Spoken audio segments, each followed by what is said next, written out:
Hai, Assalamualaikum. Okay, hari ni kita nak makan siakap steam. Tapi kita nak letak mempelam sedapnya. Okay, simple-simple je siakap kita letak garam. Okay, kita nak marinate dulu. Okay. Lepas tu, mulalah kita tumbuk bawang putih sikit, halia sikit.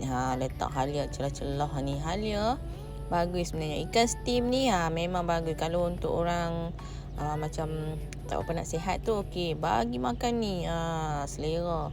Okey, bawang putih, ni semua benda-benda sihat lah. Okey, cili padi. Lepas tu masuk ayam, masuk tadi perahan limau ataupun kami guna yang botol terus. Okey, masak dia, lepas tu kukus dia.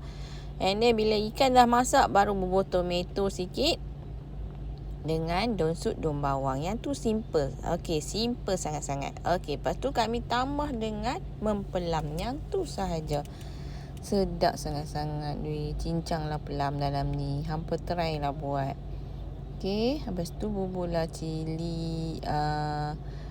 Tu sambal belacan kalau hampa nak makan. Ataupun sambal kicap pun dah jadi. Okey, apa lagi? Jom kan kita